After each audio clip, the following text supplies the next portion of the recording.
without saying too much. Just say yes, just in or out. Right. Who did it to your brother? Would you rather him went to jail or stayed on the streets? I think you know that, bro. You know that answer, man. Yeah. You know, definitely, you know, you asked it, so it's like a nigga has to answer that question because I hope. All you gotta do is say streets, that's it. You know, You ain't gotta go into detail. I'm gonna go into detail just because I would hope people know the answer to that. Listen, people think they know this story, but Blacc Sam is saying the public has been staring at the loudest parts while ignoring the one quiet detail that made everything possible. Because to him, it starts before anything went left. It starts with something simple, the doorway. Blacc Sam says there was a protocol, an unspoken rule, when Nip pulled up to the shop. Not for clout, not for drama, for safety, and his point is cold. If that protocol was always followed, then how did Eric Holder Jr. get the kind of access he got? That's why this isn't just a recap. This is Blacc Sam basically saying that day didn't feel normal.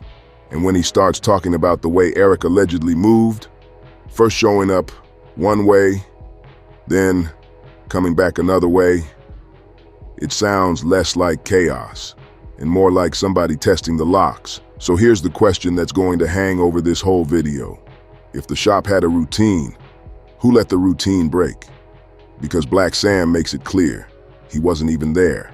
And still, this detail is the one he can't release. And once you hear why, you'll understand what he's really implying. Blacc Sam says straight up, he wasn't there when it happened. And that matters, because he's not telling this like a spectator chasing attention. He's telling it like somebody who got hit with the kind of phone calls you never forget. He explains that when Nip was at the shop, things were supposed to be tight. And on this day, he hears the opposite. So picture that moment. Your phone blowing up, people talking fast. You catch pieces, not full sentences. Your mind can't even process it because it doesn't match the reality you were living 5 minutes ago. And right there, before he even gets into theories, Blacc Sam's frustration shows up. Not just grief, confusion. Because in his head, he's running the tape backward. How did we even get to a place where that could happen? And that's when he drops the first breadcrumb. He starts questioning the people who were inside. Because if the protocol was real, somebody would have been posted. He doesn't say it to blame. He says it because he's trying to explain why it feels like the door was left open. And if you're watching this thinking, okay, but maybe it was just a random moment, Blacc Sam basically answers that with a question. If it was random, why does it look like the situation got checked first? Blacc Sam describes the normal setup like this. When Nip pulled up, somebody is in the doorway, not hiding, not sneaking, posted, visible, present. He says you'd see him in a hoodie, protection on him, and you'd see one of the team members posted too. That was the routine. Because, to Blacc Sam, the shop wasn't just a store. It was a high-traffic spot. People know who's inside. People know who might pull up. So the doorway is basically the filter. Now here's where the tension climbs. Blacc Sam says on that day, the protocol didn't get followed. He even throws out a human explanation, like maybe the team was busy, doing customer service, trying to move more legit, focused on regular business. And listen, that sounds normal until you realize what he's implying. That tiny shift, being focused on the customer instead of the doorway, might have been the opening. Because if nobody is posted, then somebody can walk up, look around, and decide what to do next. And that's the part Blacc Sam can't shake, not because it proves a conspiracy, but because it's the first step in his bigger belief. Eric didn't move like a person reacting in the moment. He moved like a person verifying conditions. This is where Blacc Sam's story starts to sound like a setup in slow motion. He says, from what he understands, Eric allegedly walked up the first time with no shirt on, not to do anything yet, to check the scene. That's Blacc Sam's language. He frames it like an evaluation. He says Eric sees what Nip is wearing, looks at who's around, sees there's nobody posted in the doorway, then leaves. And if you're listening close, Blacc Sam is basically saying, that first walk-up wasn't the moment. It was the scouting report. Because if this was just emotion, why leave? Why return? Why not act on impulse right there? That's why Blacc Sam doesn't describe this like an explosion. He describes it like a switch getting flipped after conditions are confirmed. And he keeps bringing you back to the same point. No doorway, no visible deterrent. So now the question isn't just what happened. The question is this: why would someone check the scene first, unless they wanted to make sure it was clear? And once you accept that possibility, the next detail hits even harder. Now we reach the detail that made the internet freeze up.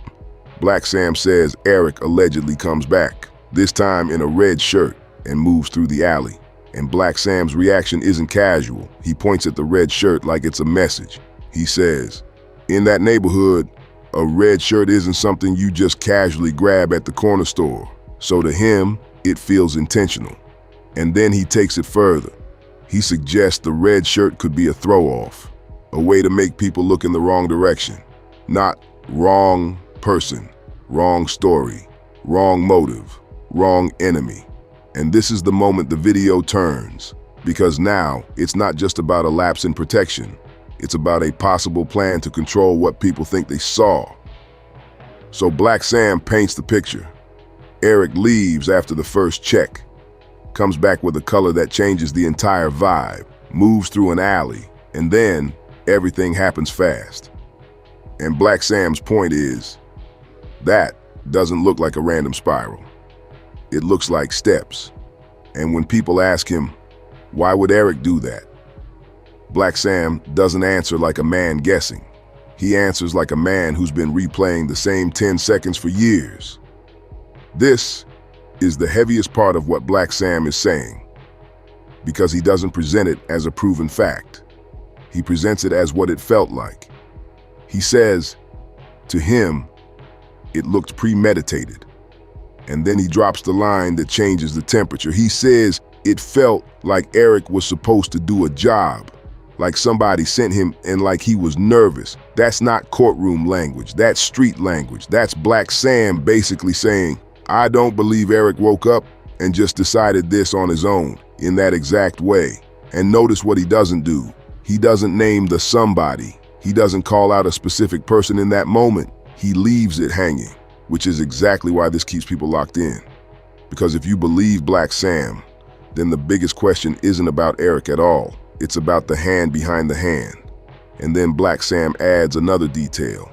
He says Eric was supposed to go through that alley immediately, but he didn't, almost like he hesitated. And that hesitation in Blacc Sam's mind doesn't make it less planned. It makes it more human, like someone who's carrying out instructions and fighting their own nerves. So, the open loop becomes unavoidable. If Blacc Sam believes someone sent him, who was confident enough to send him? Now, here's where Blacc Sam goes from this felt planned to this felt coordinated, because in his comments, he suggests there may have been a lookout. He doesn't say it like he's reading a police report. He says it like someone who understands how a real setup works. Because if you're doing something major in broad daylight, you don't just rely on luck. You rely on signals. You rely on timing. You rely on somebody telling you when the doorway is clear, when the crowd is right, when the moment is available. And that ties back to the part he keeps repeating. Nobody was in the doorway. To Blacc Sam, that absence is loud. It's not oops, it's how. And this is where the story becomes more than grief. It becomes a mental investigation, because Blacc Sam is not just grieving what happened. He's grieving the idea that it might have been preventable if the normal rules were followed. So even if you don't buy every theory, you can still understand the pain behind what he's saying. He believes the environment was softened on purpose, or at least conveniently. And that leads into the next piece, where Blacc Sam challenges one of the most famous parts of the public narrative. For years, people repeated the story like it was a script, that there was a heated argument, that words got exchanged, that it was a sudden eruption. But in coverage of Blacc Sam's interview, he pushes back on that idea. He shoots down the rumor that there was some big, loud disagreement right before the fatal moment. And if you think about why that matters, here's the shift. If it wasn't a heated argument, then the emotional snap explanation gets weaker. And what gets stronger? Blacc Sam's belief that this was deliberate, because a calm situation turning catastrophic isn't heat of the moment, it's a decision. So Blacc Sam's message becomes, stop focusing on the dramatic version. Focus on the movement, the doorway not being guarded, the first walk up, the return, the red shirt, the alley. That's why he's not giving you a moment, he's giving you a sequence. And when you watch it as a sequence, it starts to look less like a fight and more like a plan unfolding. So now the question changes again. If there wasn't a big argument, what was the real reason for that level of intent?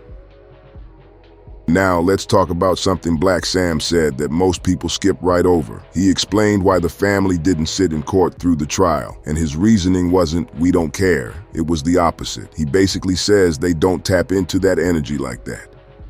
It's too heavy.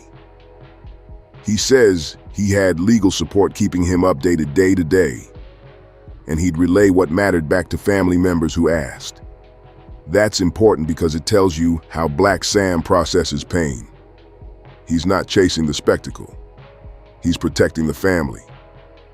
And that same mindset shows up in how he speaks about Eric. He's not up there yelling for attention. He's pointing at what feels wrong and then stepping back. Because sometimes the loudest statement isn't a threat. It's a controlled sentence like, we're not going to live inside that courtroom pain every day. And that makes the earlier chapters hit harder. Because if he's careful with his words publicly, then when he does say, this felt like somebody sent him, you can tell he doesn't say that lightly. So here's the open loop. If Blacc Sam is this measured, what is he still holding back? When you boil down everything Blacc Sam said, it's this. He acknowledges Eric Holder Jr. as the person convicted, but he doesn't treat Eric like the full explanation. He treats Eric like the final step of something bigger. And the bigger part, for him, is the combination of the protocol not being followed, the first walk-up, the return, the red shirt misdirection, and the feeling that this was a job. He's not saying, I solved it. He's saying, this doesn't sit right. And the reason this interview shook people is because Blacc Sam isn't a random commentator. He's the brother. He's the one who knows what normal looks like. So when he says that day looked different, you feel the weight. And we're going to end exactly where Blacc Sam's story forces us to end. If the doorway protocol was the lock, who had the key that day? Because if that answer ever comes to light, it changes how the world understands everything. If you want the next chapter when it drops, subscribe.